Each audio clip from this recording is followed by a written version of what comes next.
When it came to our guest bathroom, I was initially thinking green, but honestly in a totally different design direction. So let me show you the process of designing this room. When I first created a Pinterest board for our new home, this is the initial type of guest bath inspiration that I was saving. I personally love things that feel a little vintagey. I love like the cottage vibes. And I don't know, for some reason I kept getting back to this half beadboard, half wallpaper setup for the guest bath. So this is the initial thing I got excited about, and I decided to mock it up in Canva to see what it would look like. This is the very first mock-up that I made for the guest bath, and honestly, this was helpful for two reasons. Number one, it allowed me to see what things would look like without spending money and time not knowing and then realizing what it looked like altogether and then having to redo it. And it also helped me communicate my ideas to my husband, who also lives here, and to our contractors later on. So when I first mocked this up, I showed it to my husband, who has a lot more of like a modern and clean design taste than I do. And I think his first thought was, this is just really busy. There's a lot going on.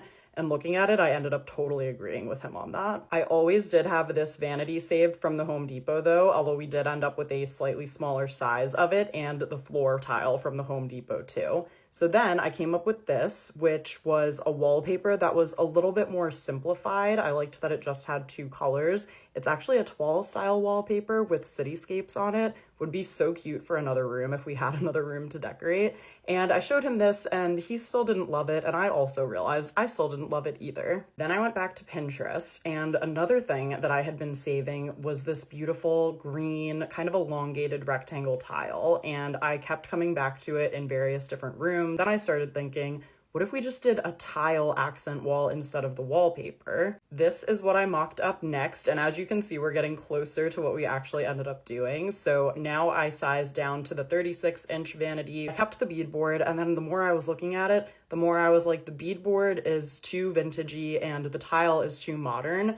And I felt like I was going to get my vintage feel from this vanity and from the floor tile, that I didn't need another third element that was doing that. And that is how I landed on this, which is now what we have in our guest bathroom. So I also ditched the side wall sconces because I didn't feel like we had enough room for them without being squished, but we had plenty of room vertically above the mirror. So we ended up doing this 3-light fixture above the vanity, and then also installing a brass towel ring to the right-hand side, because on the left-hand side, there is actually an outlet there. But plotting everything out together using Pinterest to find inspiration and then Canva to create the mock-ups was so helpful. I hope this was interesting, and let me know if you guys have any other questions about our home renovation.